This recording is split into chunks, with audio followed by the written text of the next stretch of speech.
નમસ્કાર દર્શક મિત્રો, ફરી એકવાર હવામાન સમાચારમાં આપ સર્વ દર્શક મિત્રોનું ફરીથી સ્વાગત છે। બંગાળની ખાડીના દરિયામાં તોફાનીથી લઈને ખુખાર અને મજબૂત નવા વાવાઝોડાના એંધાણ દર્શાવવામાં આવી રહ્યા છે।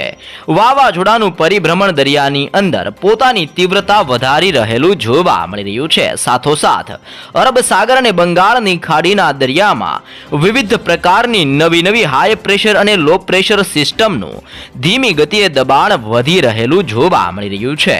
સૌથી વધારે અસર બંગાળની ખાડીના તટીય વિસ્તારોમાં સક્રિય બનેલી હાઈ પ્રેશર સિસ્ટમ અત્યારે ભયંકર સ્વરૂપ ધારણ કરતી જોવા મળી રહી છે। તેવી જ રીતે ઉત્તરીય ભારતના વિસ્તારોની અંદર પણ લો પ્રેશર સિસ્ટમનું તીવ્ર દબાણ સક્રિય બનતું જોવા મળી રહ્યું છે। આમ ઠેર ઠેર વિસ્તારોમાં સક્રિય બનતી નવી લો પ્રેશર અને હાઈ પ્રેશરના તીવ્ર મજબૂત ઘેરાવાને લઈને દેશના અનેક રાજ્યો ઉપર ભર શિયાળા દરમિયાન ઉનાળાની સાથે માવઠાનું સંકટ વધતું જોવા મળી રહ્યું છે। ગુજરાતના હવામાનની અંદર પણ ઓચિંતાનો મોટો પલટાવ આવતો જોવા મળી રહ્યો છે। ગુજરાત ઉપરથી પણ સિસ્ટમની મજબૂત સ્ટ્રફ લાઇનના ઘેરાવા પસાર થતા જોવા મળી રહ્યા છે અને તોફાની પવનની તીવ્રતા વધતી હોય તેમ ગુજરાતમાં ઓચિંતાના પલટાવ સાથે હવામાનની અંદર મોટા બદલાવ સાથે પવનની તીવ્રતા ગુજરાત ઉપર વધતી જોવા મળી રહી છે। હાલ સિસ્ટમનું સૌથી વધારે દબાણ અત્યારે ઉત્તરીય ભારતના વિસ્તારોમાં વધી રહેલું જોવા મળી રહ્યું છે। અનેક પ્રકારની નવી સ્ટ્રફ લાઇનના મજબૂત ઘેરાવા ઉત્તરીય ભારતના વિસ્તારોની અંદર ઘેરાઈ ચૂકેલા જોવા મળી રહ્યા છે। બંગાળની ખાડીના દરિયામાંથી આગળ વધી રહેલું હાઈ પ્રેશર વાળું સિસ્ટમનું દબાણ પણ અત્યારે ભુવનેશ્વર અને વિશાખાપટ્ટનમના દરિયાઈ કાંઠાના વિસ્તારોમાં તબાહી મચાવતું જોવા મળી રહ્યું છે। ઓમાનની સાથે ઈરાનનો વિસ્તાર, અફઘાનિસ્તાનની સાથે પાકિસ્તાનના વિસ્તારોમાંથી ગુજરાત તરફ ફંડોવાતા તોફાની પવનોની તીવ્રતાને લઈને ગુજરાતનું હવામાન બદલાવવાની સાથે અત્યારે દરિયાઈ કાંઠાના વિસ્તારોમાં ભયંકર ઉથલપાથલ સર્જાતી હોય તેમ દરિયાની અંદર પણ ઊંચા મોજા ઉછળતા જોવા મળી રહ્યા છે અને દરિયો પણ ગાંડોતુર બનતો હોય તેમ ગુજરાતના દરિયાઈ કાંઠાના વિસ્તારોમાં ભયંકર હલચલો વધતી જોવા મળી રહી છે। હવામાન નિષ્ણાંત આંબાલાલ પટેલની નવી નકોર આગાહી પ્રમાણે ગુજરાત રાજ્યની અંદર આવનાર 5 દિવસમાં વાતાવરણની અંદર સતત મોટા પલટાવ જોવા મળવાના છે અને ડબલ ઋતુની અહેસાસની તીવ્ર શરૂઆત ગુજરાતમાં આજથી જોવા મળવાની છે, જેને લઈને ગુજરાતની અંદર બપોર દરમિયાન બરાબરનો ગરમી અને બફારાનો માહોલ ગુજરાતમાં ફરીથી સક્રિય બનતો જોવા મળવાનો છે। તેવી જ રીતે વહેલી સવાર અને મોડી રાત્રિ દરમિયાન ગુજરાતની અંદર ભયંકર ઠંડી હવેથી ફરીથી પડતી હોય તેવા દ્રશ્યો પણ જોવા મળવાના છે। સાથે આગળ વધી રહેલી હાઈ પ્રેશર સિસ્ટમના ઘેરાવાને લઈને ગુજરાત ઉપર હવે આ સિસ્ટમનું દબાણ વધી રહેલું જોવા મળી રહ્યું છે। આમ ગુજરાતની અંદર આવનાર 5 દિવસની અંદર તોફાની પવનની તીવ્રતા વધતી જોવા મળી શકે છે। કમોસમી વરસાદ અને માવઠાનું નવું સંકટ પણ હવેથી ગુજરાતમાં ફરીથી જોર દર્શાવતું જોવા મળવાનું છે। બંગાળની ખાડીના દરિયામાં ભેજયુક્ત તોફાની પવનો અને માવઠા સ્વરૂપીય ઠંડા પવનોની ગતિવિધિ વધતી જોવા મળી રહી છે। અરબ સાગરના ભિન્ન ક્ષેત્રોની અંદર નવા લો પ્રેશર અને હાઈ પ્રેશર દબાણના મજબૂત ઘેરાવા સક્રિય બનતા જોવા મળી રહ્યા છે। આમ અવારનવાર બની રહેલી નવી સિસ્ટમો અને સક્રિય બનતા વેસ્ટર્ન ડિસ્ટર્બન્સની સાથે તોફાની પવનોવાળા મજબૂત ઘેરાવાને લઈને અનેક વિસ્તારોમાં ઓચિંતાના પલટાવની શક્યતા દર્શાવવામાં આવી રહી છે। ઉત્તરીય ભારતના વિસ્તારો જેમાં કાશ્મીરના વિસ્તારની અંદર લેહ લદ્દાખ, કાશ્મીરથી લઈને હિમાલયના વિસ્તારથી લઈને ઝાંડાના વિસ્તારોમાં -8 ડિગ્રીથી લઈને -13 ડિગ્રી સેલ્સિયસ ભયંકર બરફ વર્ષાની સાથે ઠંડીનું પ્રમાણ અત્યારે જોવા મળી રહ્યું છે। અને ગુજરાતના દરિયાઈ કાંઠાના નજીકના વિસ્તારોની અંદર પણ હવાનું હળવું દબાણ સક્રિય બનીને જોર દર્શાવતું હોય તેમ ગુજરાતના દરિયાઈ કાંઠાના વિસ્તારોની અંદર પવનની ઝડપોની અંદર વધારા થવાની સાથે હલચલ વધતી જોવા મળી રહી છે। આમ રાજ્યના ભિન્ન પંથકોની અંદર ઓચિંતાના મોટા પલટાવ સાથે કમોસમી વરસાદ એટલે કે માવઠારૂપી નવું સંકટ અનેક વિસ્તારોમાં ઘેરાઈ રહેલું જોવા મળી રહ્યું છે। અને વધી રહેલા સિસ્ટમના તીવ્ર અસર અને તીવ્ર દબાણને લઈને ગુજરાતની અંદર આવનાર 72 કલાકની અંદર નવા જૂનીની આગાહી કરવામાં આવી રહી છે। તમે લાઈવ પણ જોઈ શકો છો કે આવી રીતે આ વિસ્તારોની અંદર પરિભ્રમણ તીવ્ર બનતું જોવા મળી રહ્યું છે.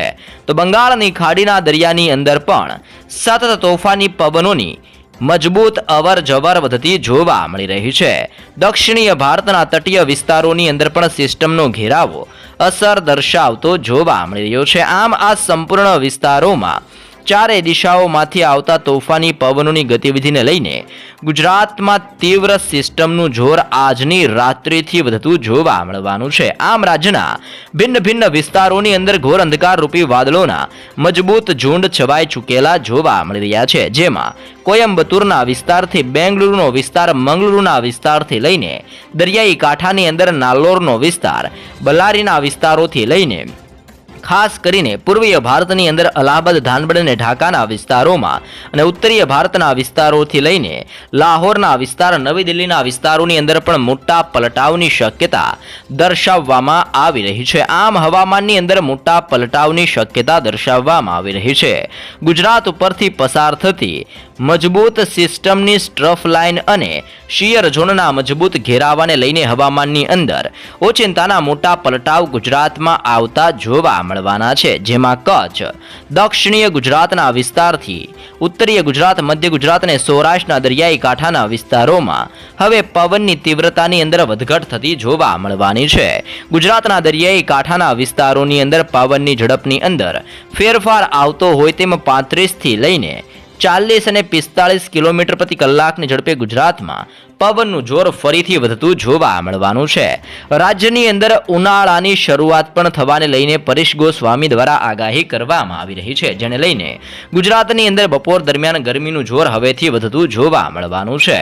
અને રાજ્યના ભિન્ન ભિન્ન વિસ્તારોની અંદર ટેમ્પરેચર 28 ડિગ્રીથી લઈને 38 ડિગ્રી અને અમુક વિસ્તારોમાં 40 ડિગ્રી ઉપર પણ ટેમ્પરેચર જોવા મળી શકે છે, જેવું પણ પૂર્વાનુમાન ગુજરાત માટે દર્શાવવામાં આવી રહ્યું છે. આમ રાજ્યની અંદર એક તરફ ગરમી, બીજી તરફ ઉનાળો અને રાજ્યની અંદર કમોસમી વરસાદ અને માવઠાને લઈને નવી નવી આગાહીઓ દર્શાવવામાં આવી રહી છે. સૌરાષ્ટ્રના સંપૂર્ણ વિસ્તારોમાં હાઈ પ્રેશરની સાથે સ્ટ્રફ લાઇનના મજબૂત ઘેરાવા સક્રિય બનીને અસરો દર્શાવતા જોવા મળી રહ્યા છે. અને સિસ્ટમની અસરને લઈને જામનગર, સલાયા, દેવભૂમિ, દ્વારકા, મોરબીના વિસ્તારથી સુરેન્દ્રનગર, ચોટીલા, રાજકોટ, ગોંડલ, જસદણ અને બોટાદના ક્ષેત્રોની અંદર, તેવી જ રીતે ભાવનગર, અલંગ, મહુવા, અમરેલી, ઉના, વેરાવળ, જૂનાગઢ, પોરબંદરના ભિન્ન ભિન્ન ક્ષેત્રોની અંદર મોટા પલટાવ આવતા હોય તેમ સંપૂર્ણ સૌરાષ્ટ્રના દરિયાઈ કાંઠાના વિસ્તારોમાં એકાએક મોટા પલટાવ આવવાની સાથે 21 ડિગ્રીથી લઈને 23 ડિગ્રી ને 24 ડિગ્રી સેલ્સિયસ સુધીનું ટેમ્પરેચર ભિન્ન ભિન્ન વિસ્તારોમાં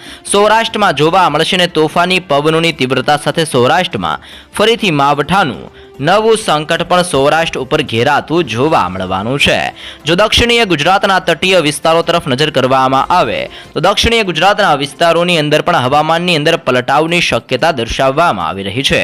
અને આવનાર 72 એટલે કે 3 દિવસની અંદર મોટા પલટાવની સાથે દક્ષિણીય ગુજરાતની અંદર વાપી, વલસાડ, બિલીમોરા, વનસાડાના વિસ્તારથી આહવા, સાપુતારાના વિસ્તારથી વાણીના વિસ્તારોની અંદર, નવસારીના પંથકથી બારડોલી, વ્યારા અને સુરતના ભિન્ન ભિન્ન ક્ષેત્રોની અંદર, કોસંબાના વિસ્તારથી વાંકલનો વિસ્તાર, ઉમરપાડા, ડેડિયાપાડા, ભરૂચથી લઈને દહેજના ક્ષેત્રોની અંદર અને સિનોર, કરજણના વિસ્તારથી લઈને જાંબુસર અને ડભોઈના વિસ્તારોમાં ઓચિંતાના પલટાવની મોટી આગાહી દક્ષિણીય ગુજરાતના સંપૂર્ણ વિસ્તારો માટે દર્શાવવામાં આવી રહી છે. અને દક્ષિણીય ગુજરાતના વિસ્તારોની અંદર અત્યારે ટેમ્પરેચર 25 ડિગ્રીથી લઈને 24 ડિગ્રી સેલ્સિયસ સુધીનું ટેમ્પરેચર રહેવાની પણ મોટી આગાહી દક્ષિણીય ગુજરાતના વિસ્તારો માટે દર્શાવવામાં આવી રહી છે. તેવી જ રીતે મધ્ય ગુજરાતના વિસ્તારોની અંદર પણ હવામાનની અંદર પલટાવ સાથે ગોધરાથી લઈને બોડેલીથી લઈને લુણાવાડાનો વિસ્તાર, દાહોદ, છોટા ઉદેપુરના વિસ્તારથી ખંભાત, નડિયાદ, ધોળકાથી લઈને આણંદના જિલ્લામાં, વડોદરાના વિસ્તારોથી લઈને અહેમદાબાદના જિલ્લાની અંદર ખેડા, પંચમહાલ અને મહીસાગરના વિસ્તારોમાં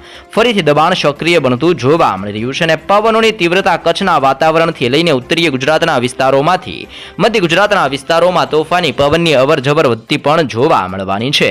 કચ્છના ક્ષેત્રો તરફ નજર કરવામાં આવે તો કચ્છના દરિયાઈ કિનારાના વિસ્તારોમાં અત્યારે પવનની તીવ્રતા વધતી જોવા મળી રહી છે. જેને લઈને લખપત, નળિયા, માંડવીથી લઈને ગાંધીધામના દરિયાઈ કાંઠાના ક્ષેત્રોની અંદર પણ હવાનો હવાનું દબાણ જોર દર્શાવતું જોવા મળી રહ્યું છે. રાપર, ખાવડ અને બારડોલીના વિસ્તારોમાં હળવા પલટાવની આગાહી કરવામાં આવી રહી છે.